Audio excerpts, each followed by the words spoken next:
Hello welcome back to my channel English साहित्य। तो बच्चों आज हम इंग्लिश लिटरेचर क्लास 10th के फोर्थ चैप्टर को करने जा रहे हैं। बुक का नाम है फर्स्ट फ्लाइट के फोर्थ चैप्टर को करेंगे। चैप्टर का नाम है from the diary of Anne Frank. तो चैप्टर का नाम क्या है? From the diary of Anne Frank. तो ये राइटर है, आप यहाँ पे देख सकते हो। This is a photo of I was wish myself to look all the time, then I would maybe have a chance to come Hollywood. तो जो ये छोटी सी जो गर्ल है इसने यहाँ पे बहुत ही ब्यूटीफुल से डिस्क्राइब किया गया है कि मैं क्या है हमेशा ही ऐसी ही दिखूँ, मतलब जैसी मैं अभी हूँ, मतलब ऐसी खुश मिजाज सी हंसते हुए और ऐसी सुंदर सी लगूँ हमेशा। तो इससे हो सकता है कि मैं एक दिन क्या है हॉलीवुड में भी मेरे को क्या चांस मिले काम करने का। तो ये राइटर है एन फ्रैंक, 10 अक्टूबर 1942। ओके। तो जो एन फ्रैंक है, Anne Frank was a girl who belong to the Frank family and she had experienced the hardship and brutalities of Hitler. Her diary's name was Kitty and was a gift from her relative on her birthday. She noted her opinion, judgment, and fact in her diary. She considered Kitty as her priest friend. तो जो उसकी diary का नाम है उसका नाम उसने क्या रखा है? किट्टी रखा है। Okay. She noted her heart breaking situation in the that diary and after her death many of Otto Frank's friends, father of Anne Frank, read it and they recommended to publish it. At first he refused but later agreed to publish it. When it got published, there were so many complaints about that diary because everyone said that a small girl, only 15 years old girl, could not write like that. But the court judgment that rejected that complaint. अब हम इसको line by line समझते हैं। इसमें जो and Frank है, इसने किस तरीके से, मतलब इतनी सी छोटी सी एज में किस तरीके से इसको डिस्क्राइब किया है। तो let's start the before you read, मतलब इस चैप्टर को पढ़ने से पहले हम इसके बारे में थोड़े से पैराग्राफ जो इसकी जो प्रस्तावना दी गई है उसको देख लेते हैं। Okay. Anne Franklin Mary Anne Frank, 12 June 1929, February March 1945 was a German-born Jewish girl. तो ये एक जेविश गर्ल थी और इस समय यहाँ पर हिटलर का बहुत बुरी तरीके से अत्याचार चल रहा था। तो उस समय के बारे में क्या है डिस्क्राइब किया गया है, जब युद्ध का जब टाइम था। ओके। तो एनिलिस मैरी जो एनी फ्रैंक जो 22 जून 1929 को क्या है इनका जन्म हुआ था और 1945 को इनकी अनफॉर्चुनेटली डेथ हो गई थी बीमारी की वजह से। और ये एक यहूदी लड़की, जिस जेविस को क्या कहा जाता है? यहूदी कहा जाता है इन्हें। तो यहूदी थी ये। Who wrote while in hiding with her family and 4 friends in Amsterdam them during the German occupation of the Netherlands in World War II। तो जो ये बात हो रही है वर्ल्ड वॉर सेकेंड के टाइम की बात है। ओके। तो ये जो जर्मन में पैदा हुई थी जो लड़की, जिसने क्या है सेकेंड युद्ध के बारे में, जो विश्व युद्ध चल रहा था पर मैं क्या है नीदरलैंड पर जर्मनी की जो जर्मनी के द्वारा जो कब्जे के द्वारा द्वारा एम्स्टर्डम में छुप गए थे ये लोग और अपने परिवार के साथ और इनके 4 दोस्तों के साथ इन्होंने ये सारी चीजें राइट किया। हर family had moved to Amsterdam after the Nazis gained power and Germany but were trapped when the Nazi occupations extended into the Netherlands। तो ये जर्मनी में नाजिया के सत्ता के हासिल करने के बाद उनका परिवार जो एम्स्टर्डम में चला गया। लेकिन जब नाजी कब्जे का नीदरलैंड में विस्तार हुआ तो वो क्या है वहां पर फंस गए। As persecutions against the Jewish populations increased, the family went into the hiding in July 1942 in hidden room in her father auto Franks. तो एन फ्रैंकलिन के जो फादर है उनका नाम क्या है? ऑटो फ्रैंक्स है। ओके। ऑफिस बिल्डिंग में। तो वो कहाँ छुप जाते अपने पापा के जो जब मतलब जब जब क्या है नाजी कब्जे में चला गया था, नीदरलैंड का जो विस्तार हो रहा था, जो वो फंस गए थे, तो जो यहूदी थे वो यहूदी के खिलाफ थे वहाँ पे, जो हिटलर थे। तो जो उनका परिवार था एन फ्रैंकलिन का, वो 1942 को अपने पिता जो ऑटो फ्रैंक के, जो वहाँ पे जहाँ पे काम करते थे उसके पापा, तो वहाँ पे ऑफिशियली बिल्डिंग में जाके क्या है वो वहाँ पर छुप जाते हैं, मतलब जो उनकी ऑफिशियली बिल्डिंग थी। आफ्टर 2 years इन हाइडिंग, मतलब लगातार वो 2 साल तक छिपने के बाद, मतलब छिपे रहे वहाँ पर, छिपने के बाद the, the group was betrayed and transported to the concentration camp system where and died of typhus in Bergen, Bergen-Belsen within day of her sister। तो यहाँ पर जब वो अपने पिता के, मतलब जहाँ पे वो कार्यालय में छुपे हुए थे, 2 साल छिपने के बाद वो तो समूह ने क्या है उनको धोखा दे दिया, और उन्हें क्या है बहुत ज़्यादा उनके साथ बुरा व्यवहार हुआ। यहाँ पर उन्हें, मतलब उनके साथ उनका शोषण किया गया, जहाँ एनी की को क्या है अपनी बहन मार्गेट फ्रैंक की मृत्यु के कुछ दिन के बाद ही क्या है अपनी, मतलब बहन मार्गेट फ्रैंक की मृत्यु के कुछ दिनों के बाद भीतर ही क्या है बर्जन बेल्सेस में टाइपस होने से क्या है एनी की भी क्या है मृत्यु हो गई। एंड टाइपस से किससे हुई? टाइपस की वजह से। ओके, तो आप जान सकते हो यहाँ पे टाइपस की वजह से उनकी भी मृत्यु होगी। एंड जब मार्गेट फ्रैंक की भी, and her father auto and only survivor of the group, बस एकमात्र उसके पापा ही बचे थे, मतलब जो क्या है सर्वाइव कर गए, मतलब एकमात्र जीवित व्यक्ति सिर्फ उसके पापा बचे थे, जिनका नाम क्या है ऑटो है। मतलब ये ऑटो ऑटो ही क्या है एकमात्र मतलब जीवित बचे थे, जो लोग छुपे थे उनकी फैमिली के पूरे member. Returned to Amsterdam and after the war ended to find that her diary had been saved। तो जब वो वापस लौटते हैं, मतलब जब युद्ध खत्म होने के बाद वो वापस क्या है एम्स्टर्डम में लौटे, और पता चला कि जो डायरी, जो एन फ्रैंक की जो डायरी थी वो क्या है अभी भी सेव है, मतलब उसको कोई हानि नहीं हुई, बची हुई है वो, मतलब सेफ्टी के साथ कहीं पर उन्हें मिल जाती है।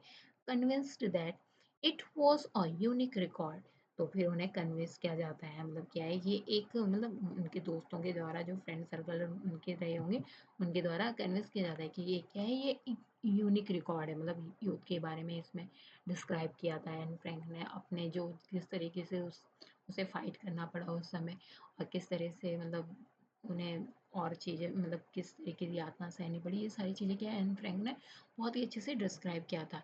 ही took action to have it published in English under the name of the diary of a younger. तो जो डायरी को पब्लिश किया गया वो किस नाम से किया गया? The diary of a younger. तो उन्होंने क्या है, मतलब जो रिकॉर्ड था उसको पब्लिश करने के बारे में सोचा, डायरी का क्या नाम रखा?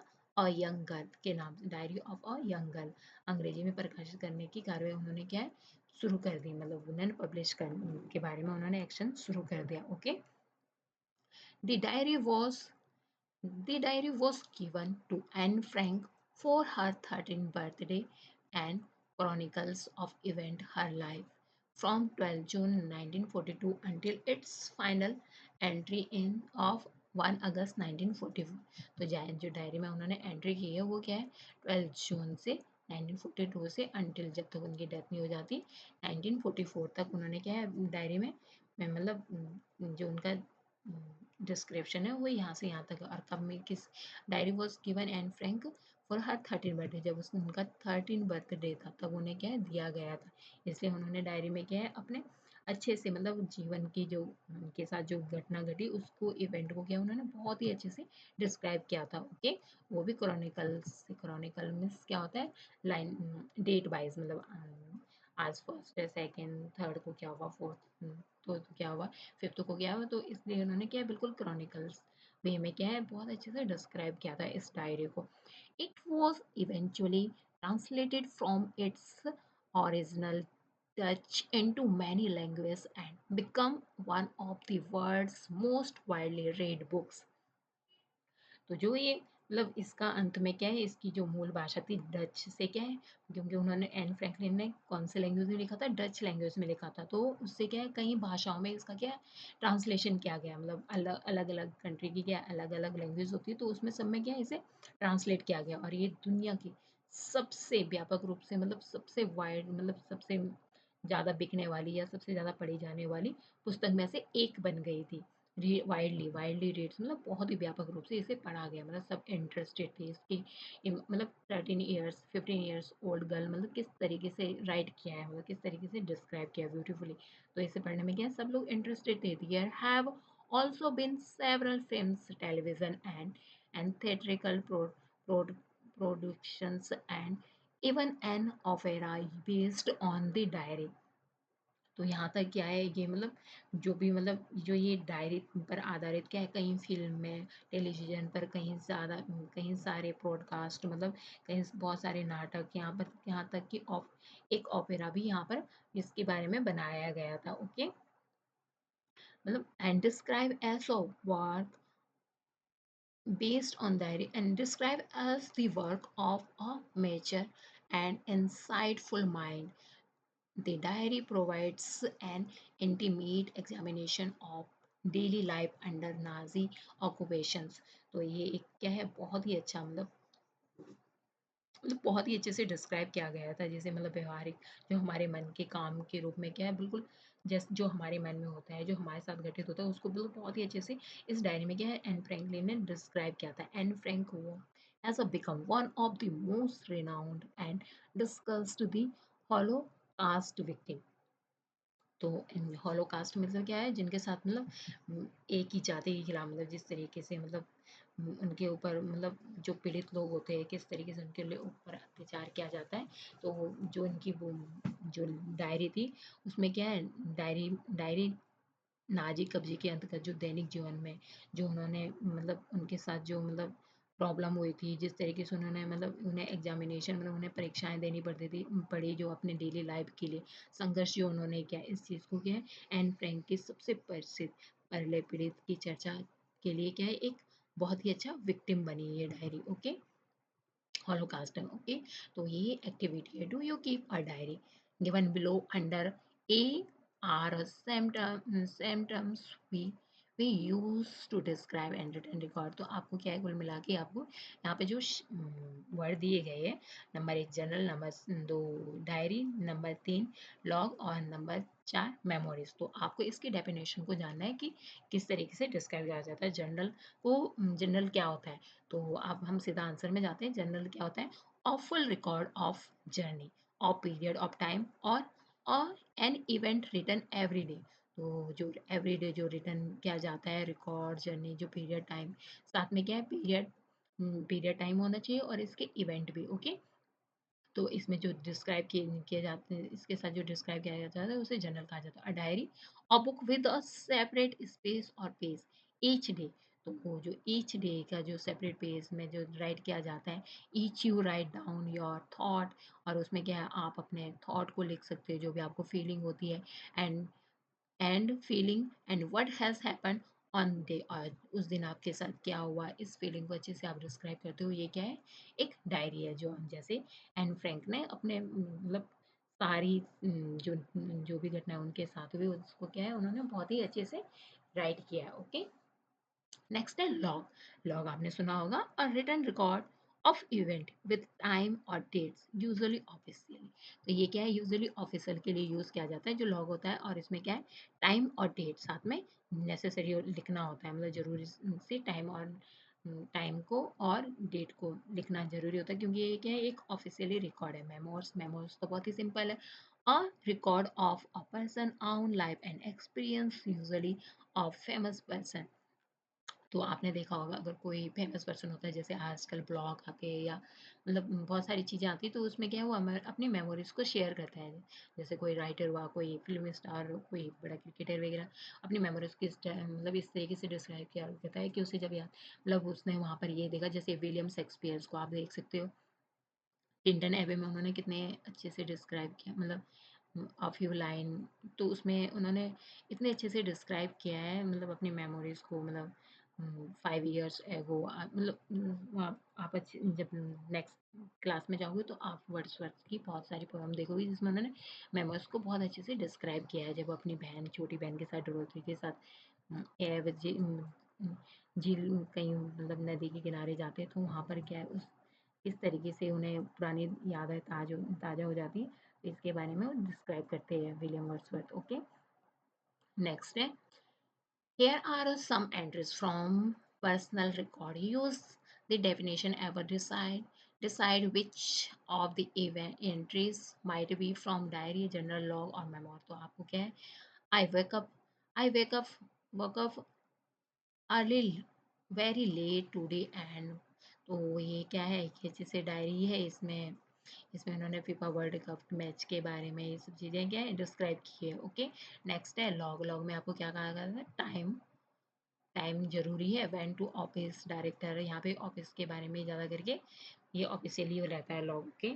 नेक्स्ट है the ride to auto was uneventful uneventful we rested for the while every 50 kilometre. यहाँ पे ये क्या है, ये जनरल है। ओके, नेक्स्ट क्या है, this is how Raj Kapoor. तो ये सारी चीज़ें क्या है हम अच्छे से जब हम क्वेश्चन आंसर करेंगे इसके तो उस समय डिस्क्राइब करेंगे। ओके, अब हम सीधा चैप्टर पे जाते हैं, लाइन बाय लाइन डिस्क्राइब करेंगे अच्छे से। राइटिंग, तो अब हम Writing in a diary is a really strange experience for someone like me. तो जो एन फ्रैंक है वो बहुत ही प्यारे से डिस्क्राइब करके यहाँ पर मतलब बहुत ही अच्छे से डिस्क्राइब किया है। वो लिख रही है, एक डायरी में लिखना मेरे जैसे किसी के लिए भी क्या है, बहुत ही क्या है, एक स्ट्रेंज सा एक्सपीरियंस है, मतलब अजीब सा ही, मतलब जो इससे पहले कभी ना हुआ हो वैसा एक्सपीरियंस हुआ होगा फर्स्ट टाइम जब भी हम कुछ काम करते तो वैसा ही क्या है एन फ्रैंक स्टार्ट कर रही है अपनी डायरी को लिखते हुए। तो उसका ये है, and not only because I have never written anything before. मतलब ये केवल इसलिए नहीं है कि मैंने क्या इससे पहले कभी कुछ नहीं लिखा है, ऐसा तो नहीं है कि मैंने इससे पहले कभी कुछ नहीं लिखा है, but also because it seems to me that later on neither I nor anyone else will be interested in the mu- musings of the 13 years old school girl। तो वो बोल रही है ना केवल ये इसलिए कि मैंने कभी भी कुछ नहीं लिखा है, लेकिन ये इसलिए क्योंकि मुझे ये लगता है कि बाद में ना ना तो मुझे और ना ही किसी अन्य को मतलब 13 इयर्स की जो स्कूल गर्ल है के साथ मतलब चिंतन में क्या है रुचि रही होगी, मतलब इतनी मतलब इन सब चीज़ों में क्या है इतनी इंटरेस्ट रहा होगा, म्यूजिक इंटरेस्ट रहा होगा इसमें। ओह well it is doesn't matter. तो अब वो नेक्स्ट ही बोल रही है एन फ्रैंकलिन, मतलब डिस्क्राइब करते हुए मतलब ओह ठीक है, मतलब इससे मुझे क्या है कोई फर्क भी नहीं पड़ता है, it's not matter. Okay, I feel like writing, लेकिन मुझे मुझे लिखने की मतलब लिखने का मन कर रहा है, मतलब आई फील लाइक राइटिंग, मतलब मुझे ऐसे लग रहा है कि मैं क्या है कुछ लिखूं, मतलब मुझे ऐसा फील हो रहा है। And I have even a greater need to get all kinds of think of my chest.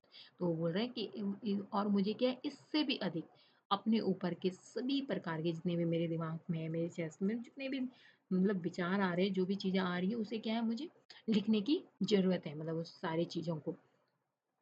Paper has a more patient than people.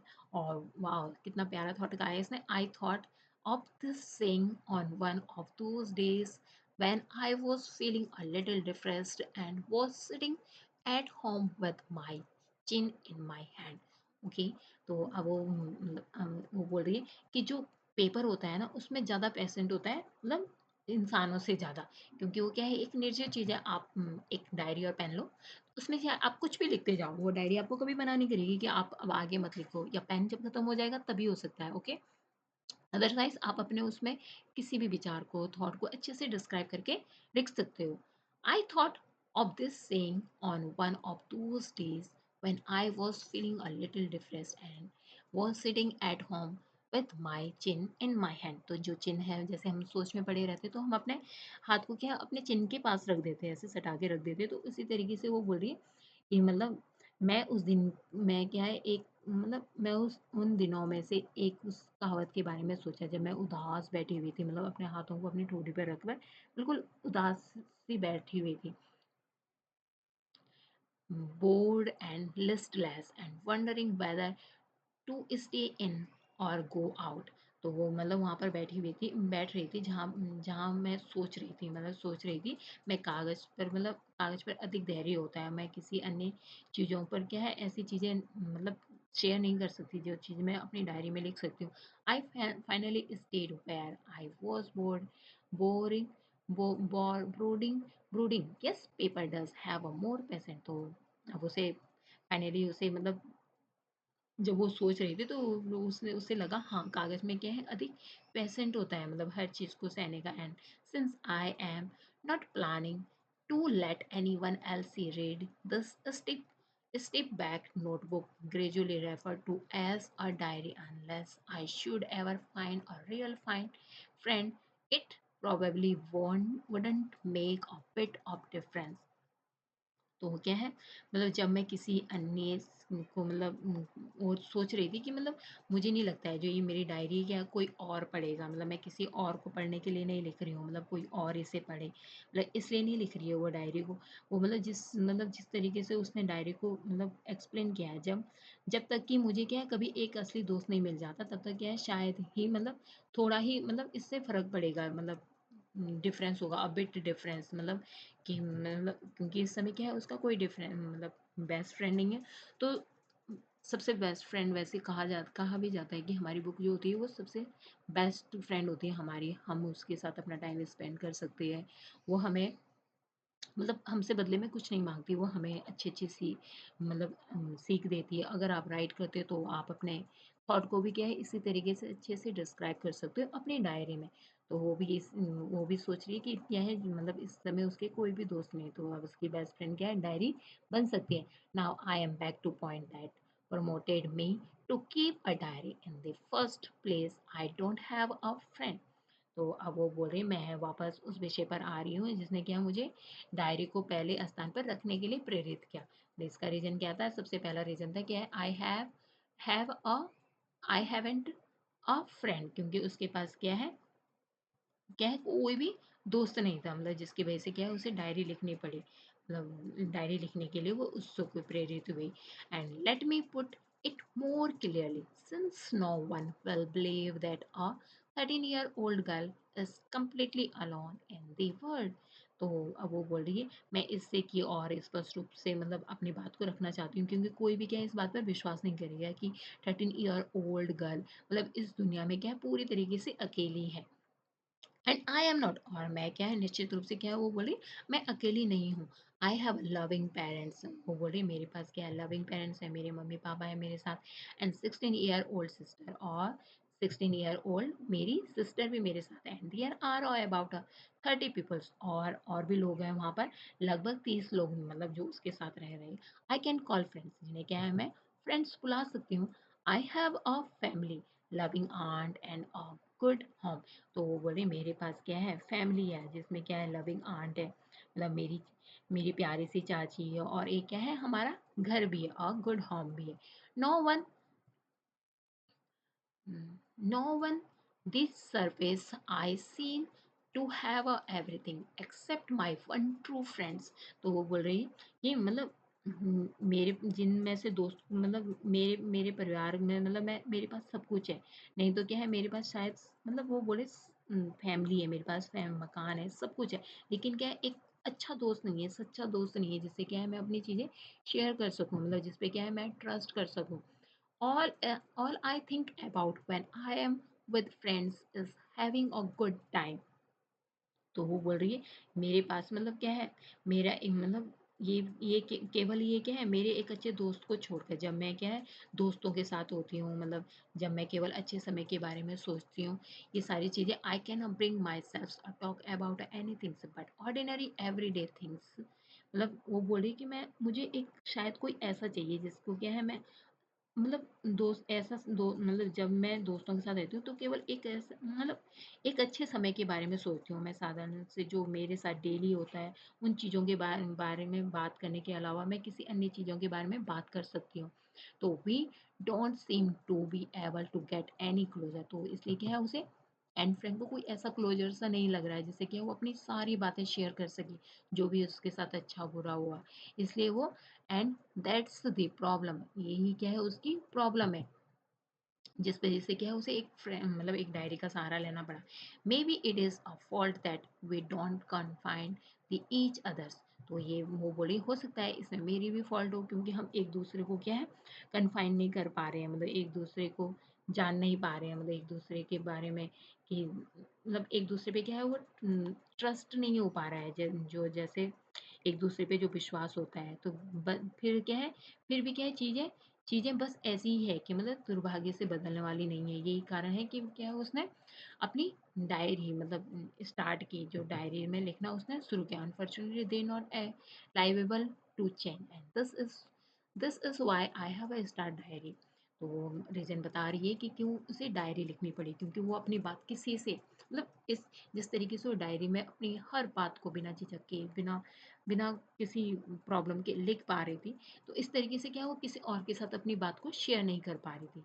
तो confined means to tell a personal things privately to a person that have a trust, मतलब जिस पे वो trust कर पाए, ऐसा क्या है उसे कोई भी नहीं मिल पा रहा था, मतलब जिससे वो कन्फाइन कर पाए अपनी ईच प्रॉब्लम्स को, ईच ईच हैप्पी को, मतलब जो भी उसे फील होता है। Okay, next, to enhance the image of this long waited friend in my imagination, I don't want to jot down the fact in this diary the way was most people would do, but I want the diary to be my friend and I am going to call this friend Kitty।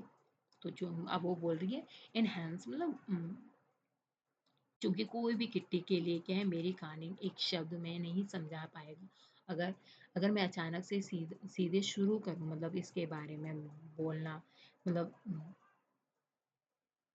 मतलब कल्पना मतलब उसके बारे में बोल रहा है, मतलब diary में संशय रूप से नहीं कहना चाहता है जिस तरीके से वो ज़्यादातर लोग कहेंगे, लेकिन मैं चाहता हूँ कि डायरी मेरे दोस्त बने और मैं दोस्त को क्या है किट्टी कहकर बुलाऊं। मतलब डायरी का नाम क्या रखा है उसने, किट्टी रखा है। तो अब हम इससे आगे नेक्स्ट वीडियो में कंप्लीट करेंगे। So thank you for watching, don't forget to like and subscribe. Second part को देखना मत भूलिए। Okay, thank you.